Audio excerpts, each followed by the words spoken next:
Students, आज electrochemistry में important short notes corrosion का डिस्कशन करेंगे।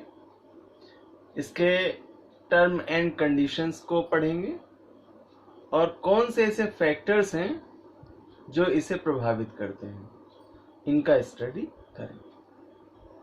तो स्टूडेंट्स, मेटल्स के साथ मोस्टली एयर और वाटर इफेक्ट करते हैं, और हम लोगों ने डिस्कस किया जब ऑक्सीडेशन रिडक्शन रिएक्शंस के बारे में, तो वहाँ मेटल्स को भी डिफाइन किया। धातु क्या है? धातु वे हैं जो इलेक्ट्रॉनों को त्यागने की प्रवृत्ति रखते हैं, अर्थात इलेक्ट्रॉन डोनेट करते हैं। धातु वे हैं जो विद्युत के सुचालक होते हैं, अर्थात good conductor of electricity. And धातु वे हैं जो गिराने और पीटने पर आवाज उत्पन्न करते हैं। एंड धातु वे हैं जो विशेष प्रकार की चमक रखते हैं, have a special sign, are called metals. तो यहाँ जो हम लोग संक्षारण की प्रक्रिया पढ़ने जा रहे हैं वो मेटल्स के लिए पढ़ेंगे। तो आपको बता दूं कि गोल्ड यानी सोना, प्लेटिनम एंड पैलेडियम, इन धातुओं को छोड़कर अन्य जितनी भी धातुएं उपस्थित हैं वे वायु द्वारा और जल द्वारा ज्यादातर प्रभावित होती हैं। तो यहाँ हम अगर एग्जाम्पल लें, कुछ कॉमन एग्जाम्पल लें अपनी डेली लाइफ के, जिनको हम देख पाते हैं तो इजीली संक्षारण की प्रक्रिया को समझ जाएंगे। जैसे सबसे पहला, लोहे पर जंग का लगना। अब इसको विद फिगर एक्सप्लेन करेंगे, विद रिएक्शन एक्सप्लेन करेंगे। तो पहला हुआ लोहे पर जंग का लगना।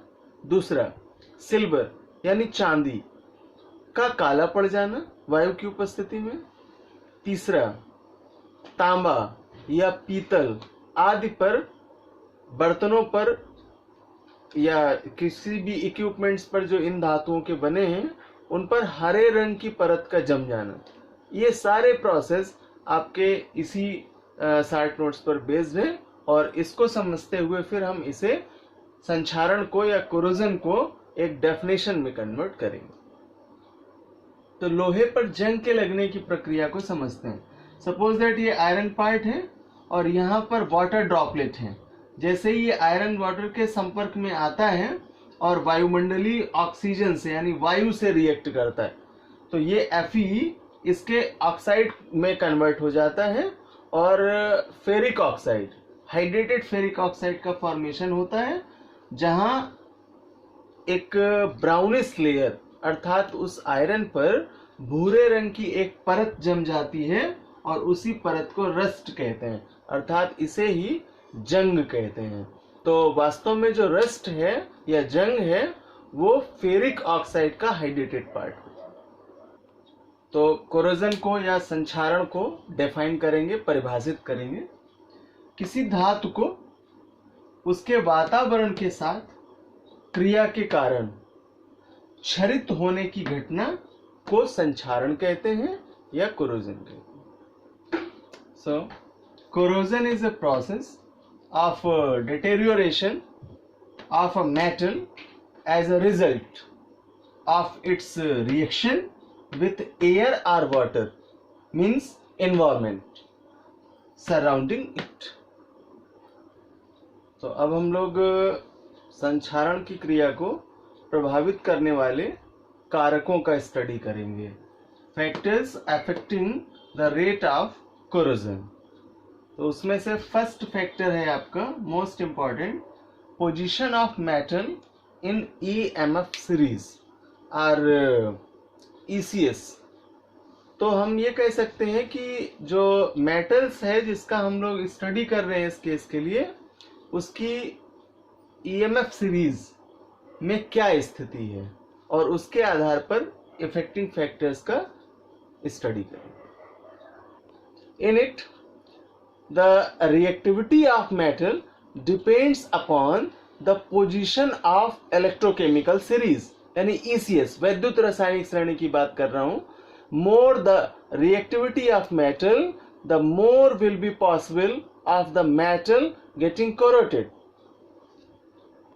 तो इसे हम इस तरह से भी डिफाइन करें कि जब हम ECS का स्टडी करते हैं तो जिस एलिमेंट का यानी जिस मेटल का इनॉट पोटेंशियल वैल्यू ऋणात्मक रूप में जितना कम होगा उसकी एक्टिविटी उतनी ही हायर होगी, यानी उसकी सक्रियता उतनी ही अधिक होगी। तो हाइड्रोजन के सापेक्ष जब हम ECS में ऊपर की तरफ जाते हैं तो वहां पर धातुओं की सक्रियता बढ़ती है, अर्थात उनकी सक्रियता का बढ़ता हुआ क्रम प्राप्त होता है। Second factor is presence of impurities in metals, अर्थात धातुओं में अशुद्धियों की उपस्थिति।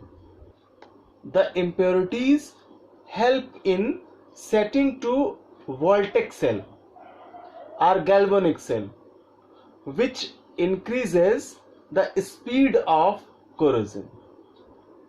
अर्थात धातुओं में अशुद्धियों की उपस्थिति के कारण जो कोरोजन का रेट है, अर्थात जो संक्षारण की दर है, उसका वैल्यू इंक्रीज करता है यानी बढ़ जाता है। Third factor presence of electrolyte, अर्थात वैद्युत अपघट्यों की उपस्थिति। The presence of electrolytes in water also increases the rate of corrosion. For example, corrosion of iron in seawater takes place to larger extent than in distilled water.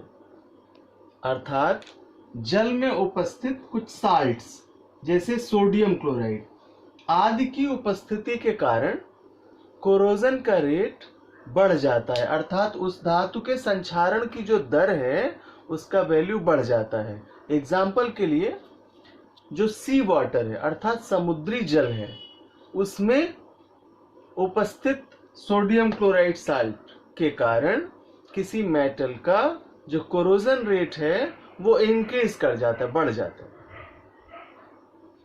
अतः साधारण जल की तुलना में यानी सामान्य जल की तुलना में समुद्री जल में सी वाटर में कोरोजन का रेट हायर होता है।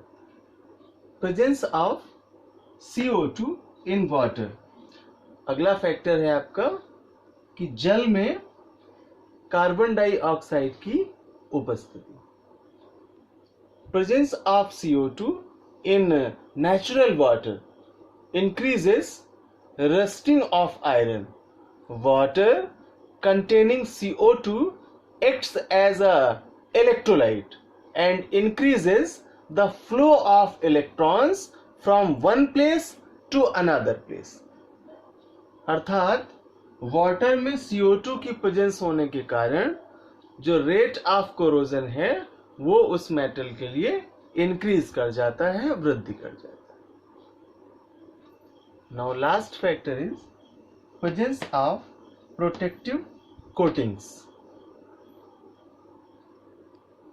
When the iron surface is coated with layers of metals more active than iron, then the rate of corrosion is retarded.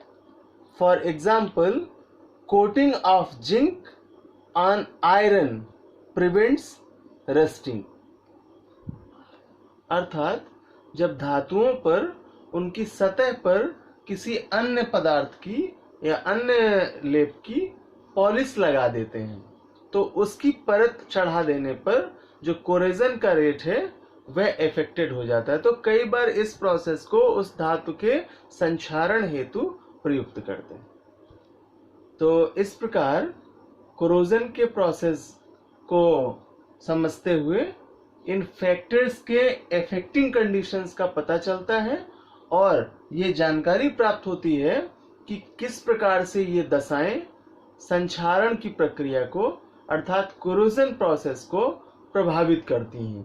तो ये सभी फैक्टर्स का स्टडी करने के बाद हम लोग नेक्स्ट क्लास में इनसे कैसे प्रिवेंट करें, अर्थात कैसे बचें, तो बचाव के उपाय, और मैकेनिज्म ऑफ कोरोजन अर्थात संक्षारण की जो प्रोसेस है, कोरोजन की जो प्रक्रिया है, उसके मैकेनिज्म के केस को कंफर्म करेंगे, और कुछ शार्ट टर्म के मेन इंपॉर्टेंट शार्ट नोट्स होंगे जिनका डिस्कशन करेंगे।